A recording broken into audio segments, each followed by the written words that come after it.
Assalamu alaikum wa rahmatullahi ta'ala wa barakatuh. Bismillahirrahmanirrahim. Welcome to another session of deep dive into Nizam Islam. And inshallah we'll continue through the chapter of Al-Qadaa wal-Qadar. We have addressed what Al-Qadar is, and we have addressed what Al-Qadar is. Now we inshallah will be addressing the effect of Al-Qadar or Al-Qadar on actions. Do they have any effects or not? Specifically in this case, we have mentioned, we have actually already mentioned in previous sessions that both of these, whether Al-Qadar or Al-Qadar, have nothing to do with our actions, meaning they do not have any influence on them in terms of control. Rather, our actions interact with them. Hence, from where we are starting now, he said, accordingly, all actions, good or bad, that occur within the sphere that dominates man are from Allah subhanahu wa ta'ala. All the attributes of objects and in the instincts and organic needs, whether resulting in good or bad, are also from Allah subhanahu wa ta'ala. Consequently, a Muslim must believe that Qadar, good or bad, is from Allah subhanahu wa ta'ala. That is, he should believe that actions beyond his sphere of influence are from Allah subhanahu wa ta'ala. He must also believe that Qadar, good or bad, is from Allah subhanahu wa ta'ala. That is, he must believe that the innate attributes of the objects are from Allah subhanahu wa ta'ala, whether they result in good or bad. And man, the created, has no effect on them. Thus, man's lifespan, ajal,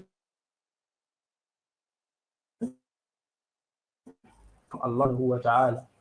On the same token, the sexual inclination and inclination towards ownership existing in the instincts of reproduction and survival, together with thirst and hunger existing in the organic needs, are all from Allah subhanahu wa ta'ala. This is like a khatma. This is like a conclusion of our discussion related to Al-Qadaa wal-Qadar specifically. Because we started the topic by going through the confusion that came along with the terminology, with the terms Al-Qadaa wal-Qadar. And some even named it Al-Jabr wa-Taghyir, or Hurriyatul Amaliya, or something like that. So we should know that although in the sphere that man has no control over, although Al-Qadaa determines it's related to matters that we cannot control, and the law of the universe, which is a matter that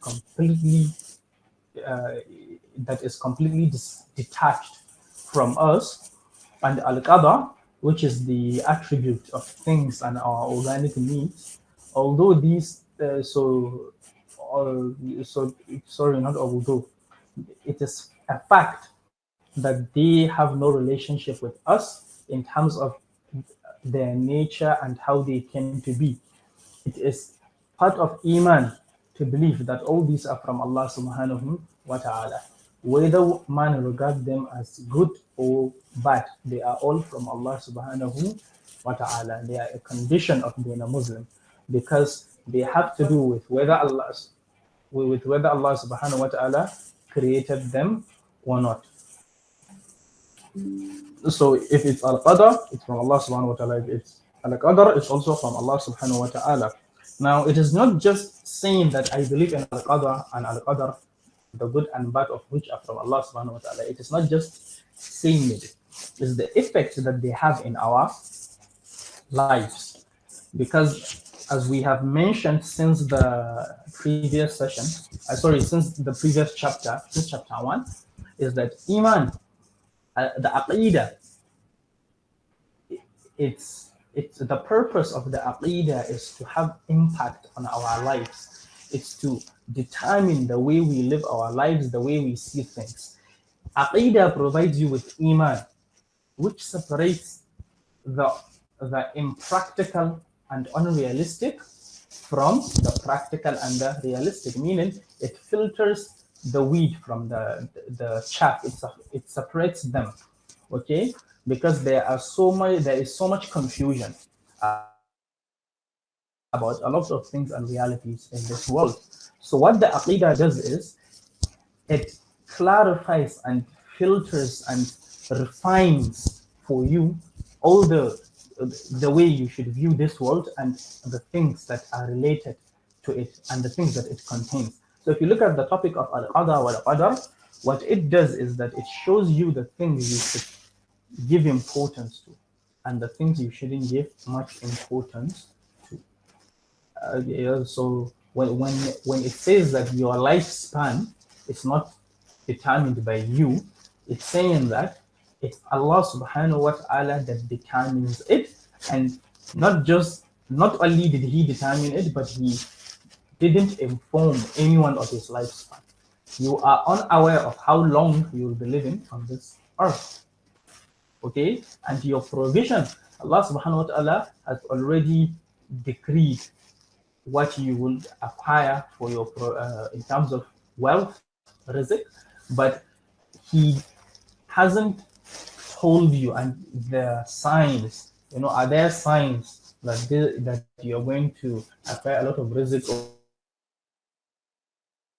you're going to acquire less? All these things that are clearly out of control from man, it's something we have to submit to. Okay, that's the whole point here. It's that they are matters we have to submit to. Now, let's not misunderstand this by saying, okay, since the lifespan is in the hands of Allah subhanahu wa ta'ala, why do we need security in the first place? Okay, since if Allah subhanahu wa ta'ala has decreed that you will live for long, it means no one can kill you. Okay, let's allow kidnappers and armed robbers to roam around, because Allah subhanahu wa ta'ala has decreed that you're going to die or you're going to lose your wealth in their hands, then there's nothing you can do about it. Yes, Allah subhanahu wa ta'ala has determined your lifespan, how you're going to die, your rizq, how you're going to acquire it or even lose it. But it doesn't mean you shouldn't play your own part, your own role. That is, you must preserve your life as much as you can. That is, when you're sick, you can seek medication, you can protect yourself from people, from any sort of insecurity as much as you can. And you can seek rizq as much as you can. But you should know that the outcome is still in the hands of Allah subhanahu wa ta'ala. The purpose, the role, the understanding of this understanding should have is not to prevent you from acting. Meaning, you understanding that all these things are in the hands of Allah subhanahu wa ta'ala.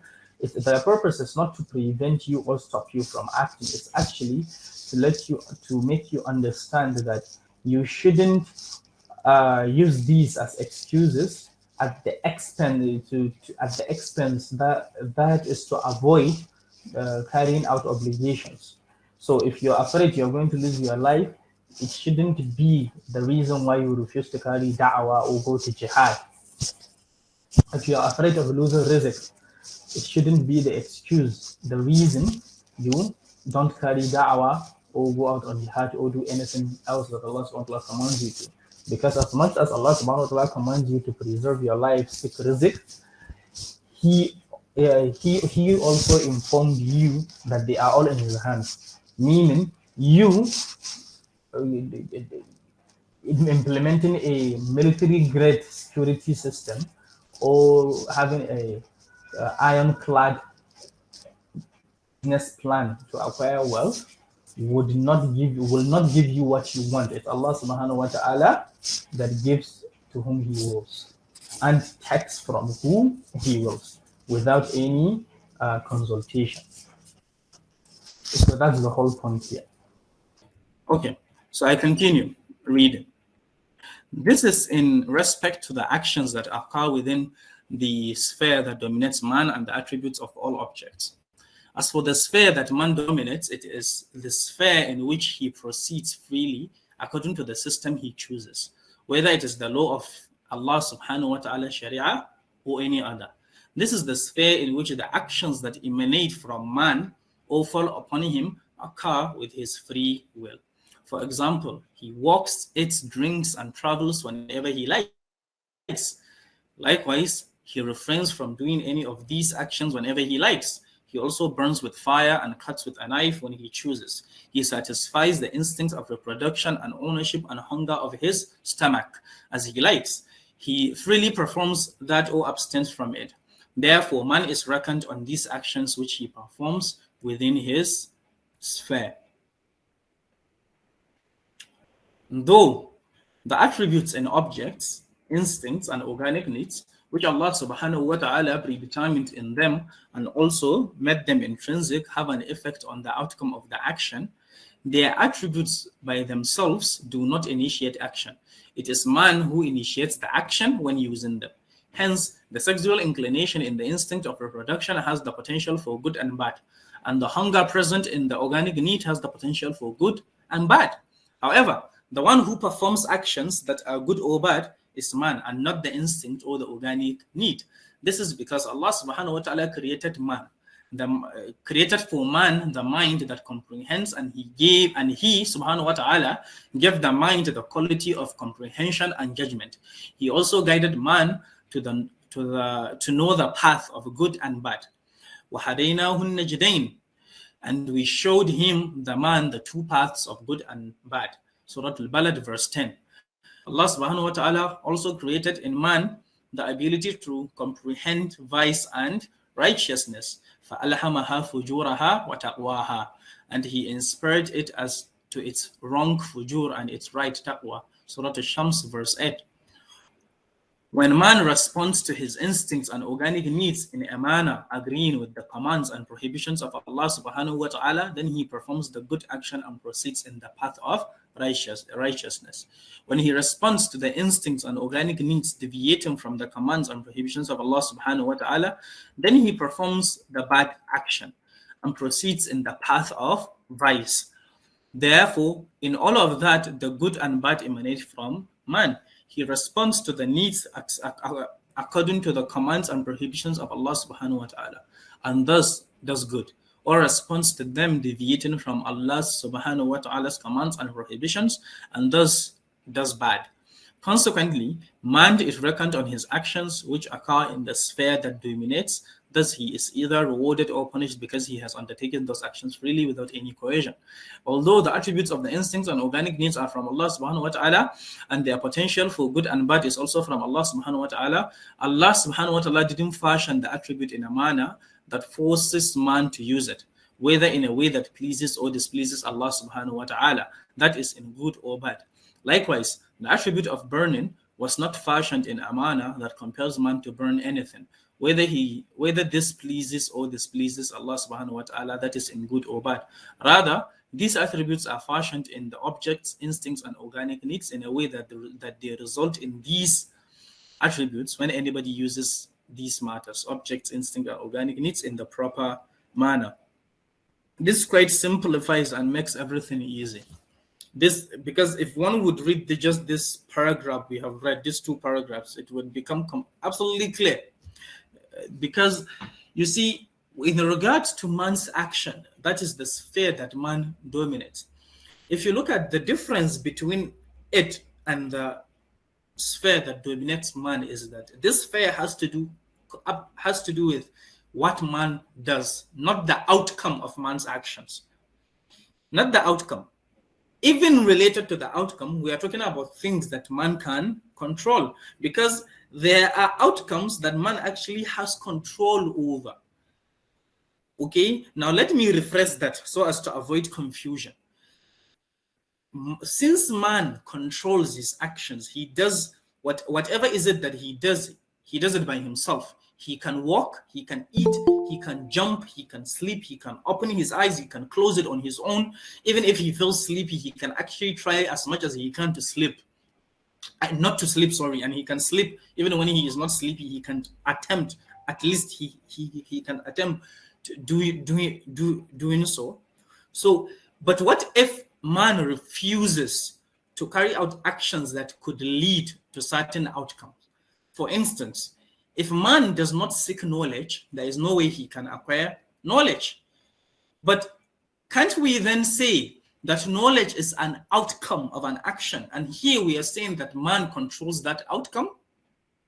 This is because, to make it simple, it's that the outcome that man does not control, if you notice, it has to do with either the law of the universe or related to matters that man can only carry out the action without actually controlling where it lands. For instance, if you shoot a gun to a certain direction, you do not control the person that might come in the way of the bullet. Because if you were able to control him, you would still bring him towards the bullet and still dodge it. Okay? So since you don't control the person, the only thing you can do is shoot the gun. And no matter how good you are, you can train yourself and aim as much as possible, but there is still a fraction, even if it is minute, there is still small, minor possibility that the bullet might hit off mark. And there might be someone coming in the way of the bullet and it might hit that person. That's what we're saying, that man has no control over that outcome, because he has no previous knowledge of someone coming in the way of the bullet. But what if he's aware that someone is passing through that place and he still decides to be reckless and shoot the gun? In this case, you say he has the ability to control the outcome. And what I mean by that, because he knows someone might walk there, which means there is a possibility that he could hit that person when he shoots there. If he decides to shoot it, then you can say this is al-Qadar. So we are talking about when we talk about the sphere that man controls, it's a sphere where man has control over everything related to it, not the outcome, and not the outcome that he has no previous information related to. Okay, and in relation to the effects of the objects, fire has the ability to burn, knife has the ability to cut, the cutlass has the ability to cut, water has the ability to wet, the gum has the ability to be sticky. Okay, oil has the attribute of being slippery, which is an ability as well. Okay, now the point I'm making here is that just because oil has the ability to be slippery, or the banana has that ability to where if you step on its on its cover, you slip up, and if just because water has the ability to wet place, it doesn't mean it forces us to use it. So if water has the attribute of quenching thirst, does it mean the moment I start feeling thirsty and then I see water, does it mean the water or my thirst, either one of them or just one of them, forces me to drink that water? Okay, let's assume I'm thirsty, okay, and I saw water. Does it mean that I will inevitably drink this water because my organic need is calling for satisfaction, and I see and I just come across the object that can satisfy that calling? Does it mean that just because it has the attribute of satisfying that need, it forces me to do so? If yes, then there is no possibility of performing fasts. There's no way one can fast, because when you're fasting, the concern is usually about thirst. It's not about it's not about food, right? Okay, let's not go into that. But the point is that just because an object has the attribute for something, it doesn't mean it forces you to do it. Just like every single person will agree that it's obligatory to fast 29 or 30 days of Ramadan. But what if I bring up the argument that the object that can satisfy my thirst is tempting and it forced me to drink it? Everyone will say that's not a valid argument because the whole point of fasting is for you to resist consuming anything. Okay, that's possible. That hukum, that rule of fasting being obligatory is there because Allah subhanahu wa ta'ala more than anyone knows that man is able to decide to do or not do. Man is able to decide to satisfy his instinct or not, his organic needs or not. We mentioned in one of the sessions that the instinct is an internal, it's a vital energy, is a nature that you find in birds, animals, and human beings. Okay, the instinct and the organic needs, you find both of them in living creatures. But the instinct is the type of nature that does not call for satisfaction unless two things happen. One of two things happen. Either you sense something that triggers the instinct. It needs triggers. And there are two ways of triggering it. The first is sensation, by touching, smelling, tasting, seeing, or hearing. The second is thinking about it, imagination. Okay, if someone is thinking about money, his survival instinct spikes.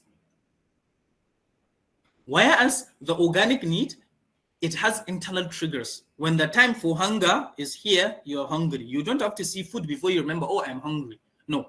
Thirst comes when it's time. Arrives. Okay, sleep, feeling sleepy, and all things like this that are organic needs, they only require internal triggers, whereas the instinct requires external trigger. Organic needs require internal triggers.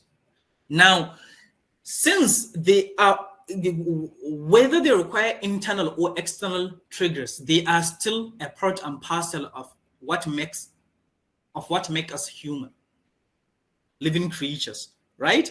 Then why is it they do not force us to satisfy them? It's because despite all these instincts and organic needs, man has one element that no other living thing has: the mind.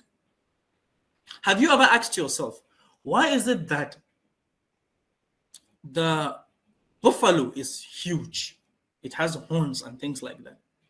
But why is it hunted by lions and it doesn't hunt lions? Yes, it defends itself, but that's all it can do. Because unlike humans, they can't choose to become different. They can't choose to differ from their basic nature. And I'm not saying that man can change his nature. No, he can't, but he has options. Man has options that he can choose to satisfy a certain instinct. Hence, man can choose to either get married or commit zina in order to satisfy his reproductive instinct. He can choose to acquire his wealth through halal or riba, for instance. You see, halal and haram. You see, he has options. So man can choose several and different ways of satisfying his instincts and organic needs. Whereas animals do not. They have a pattern. Which is why you will see, for instance, when it comes to flamingos, they travel all around seas, breathing their chicks and feeding them throughout a certain season. They have a pattern of behavior, which is why their other predators also know that at this time of the year they will be here, there, and so on and so forth. The point is, unlike animals, we can choose not to succumb to our instincts or organic needs. That's why human beings can decide to go on hunger strike. That's why humans can decide to become celibates. That's why you can decide to become some spiritual being that doesn't eat unless maybe once a year, or doesn't shower in 10 years, because you are some top-notch spiritual person that wants to take the material out of your of your system. So the whole point is that man can choose to do whatever is it that he likes, despite the attributes that is inbuilt in him. He chooses, to the extent that man can even attempt to break the law of the universe. It's just that the law of the universe has automatic consequences. You try to fly, you'll find out the hard way. You'll break your bones or even eventually die. You try to run through a wall, you phase through a wall, you'll keep hitting the wall until you go crazy because you'll be you'll keep hitting your head. So the point is, man has absolute control over his actions. He chooses whether to be good or bad. Hence, a person cannot not be performing salah, and then you say, oh, you should just pray for him. You know, it's Allah subhanahu wa ta'ala that guides and misguides. It doesn't work that way. There is nothing like, oh, you know, being a da'wah career is in your nature, but it's not in my nature. It's not in my nature. I don't see how I can do this. No, your nature is your instincts and organic needs. And you can choose to satisfy them in several ways because you have a mind. And that's what makes humans different and special from any other being, the mind. As I asked earlier, why is it that the buffalo won't hunt the lions? Because in their nature, all they do is they eat grass and they run away and they defend their lives. That's all they do. But us humans, you'd think humans physically, we are weaker than most animals, but we are the one managing and hunting those animals. Why are we able to do that? Because we can think. So we start thinking, if the lion has claws and has sharp teeth, has fangs and all things like that, which means he is faster and stronger than we are. How do we defend and protect ourselves? We are thinking like that. So we say, okay, let's develop a spear, let's develop guns, let's develop this and that. Hence, in their own survival instincts, the animals are aware that humans can be dangerous. That's why they won't come invading our lands and eating us and things like that. It's because they are aware that we have things that can harm them. It's their survival instinct that's telling them that. So we have control over our actions. Animals, they live to satisfy their instincts and organic needs. We also live to satisfy our instincts and organic needs, but the point is, we are more advanced than them. We can decide not to satisfy the instinct or even the organic need at all. Because the fact is, satisfying your instinct has no negative effect on you. Okay, there might be frustration for not satisfying the instinct, but it doesn't harm. Whereas not satisfying the organic need it is harmful. It might even lead to death. But still, we have the ability to choose to satisfy it or not, which is why we can decide to fast and we can decide not to. So man decides whether to obey Allah subhanahu wa ta'ala or not. And Allah subhanahu wa ta'ala will punish him for not obeying him and will reward him for obeying him, since he has control over that. So the issue of whether man controls his actions or not has nothing to do with Allah subhanahu wa ta'ala's justice. It has to do with the fact that man has absolute control over his actions. And if you look at it, it is simple. It's common sense. That the fact that you can choose to do something and choose not to do it, no matter how irrational it is, that means you control your action. The fact that humans can choose to do irrational things, that's the proof that we control our actions. And the verses make it absolute. وَهَدَيْنَاهُ النَّجْدَيْنِ فَأَلْهَمَهَا فُجُورَهَا وَتَقْوَاهَا.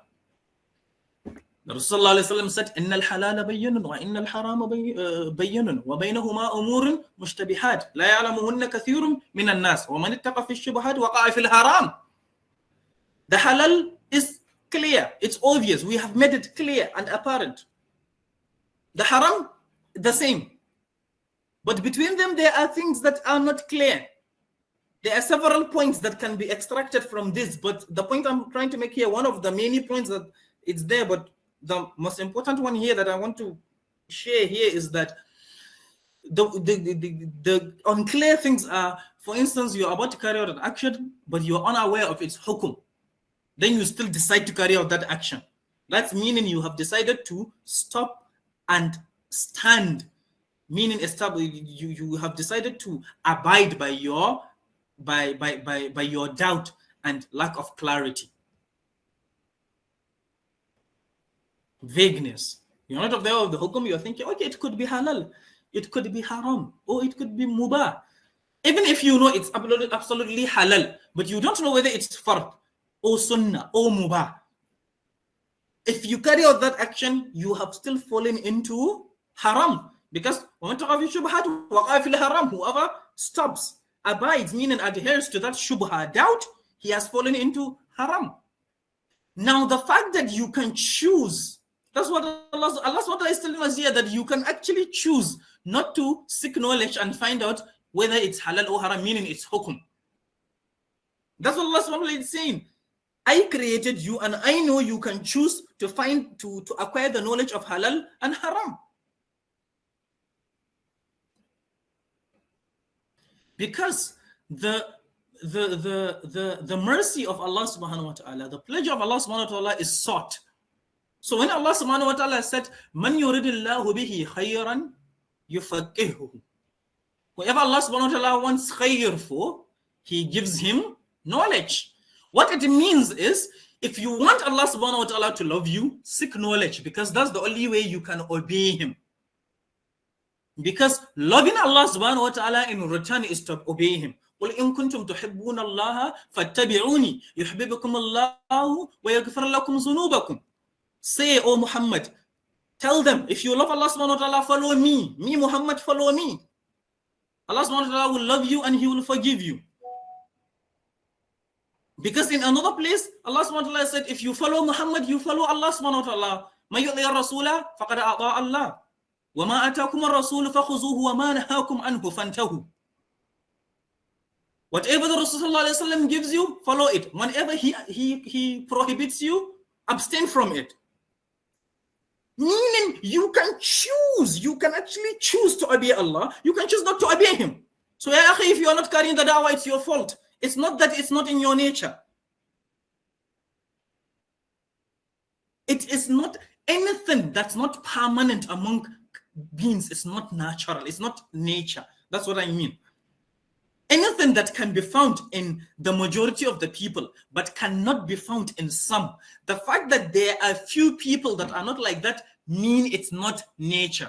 Tell me one person that has no reproductive instinct. Tell me one person that has no survival instinct. Tell me one person that has no sanctification instinct. Tell me one person that has no organic needs. Nothing? No one? Then it's nature. But I can tell you thousands of people that are da'wah carriers, and I can tell you thousands of people that are not.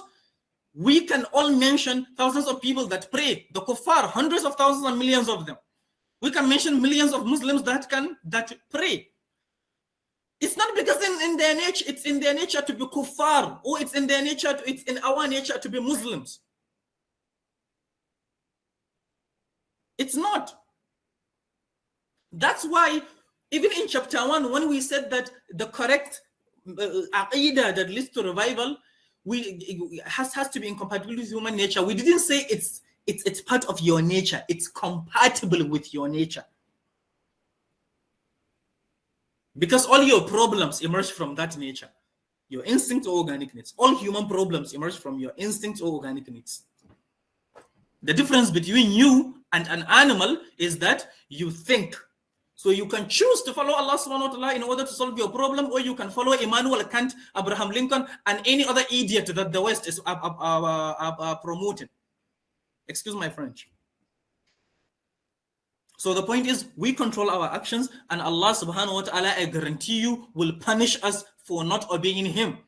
We shouldn't go lying to ourselves, telling ourselves that, oh, guidance is from Allah subhanahu wa ta'ala. Yes, we pray Allah subhanahu wa ta'ala guides us, but we choose. Whenever Allah subhanahu wa ta'ala says he doesn't do this unless a person does that, or if Allah subhanahu wa ta'ala loves you, he gives you this, it means if you want Allah subhanahu wa ta'ala to love you, you seek it.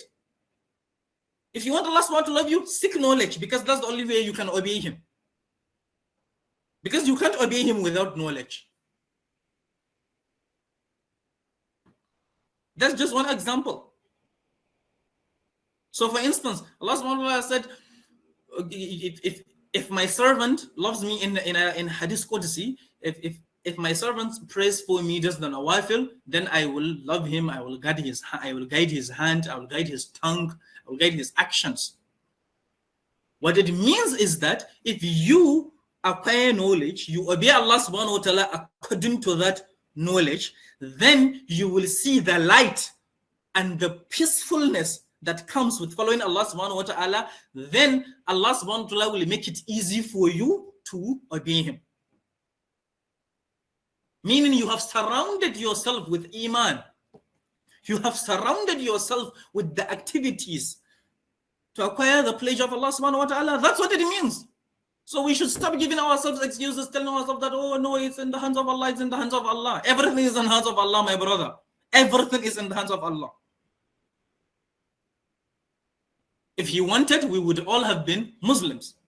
But because he has decided not to choose for you, he left it to you. Choose it yourself.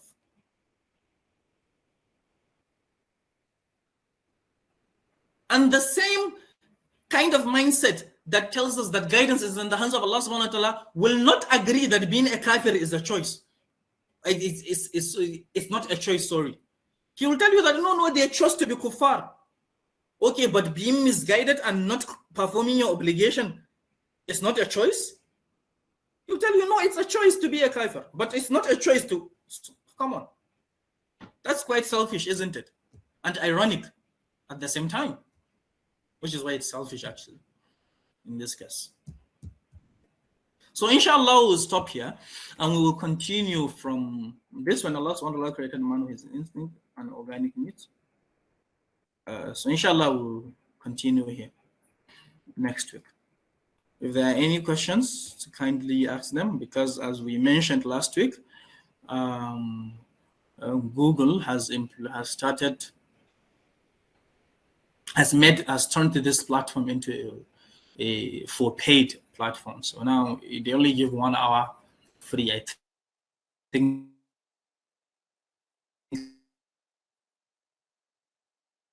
every single way. Feel free to do so, especially comments and of course questions too. So Assalamu alaikum. If anyone has any question or comment, please feel free to do so.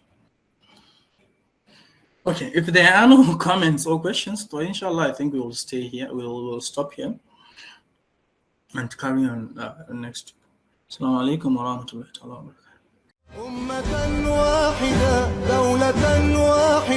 barakatuh.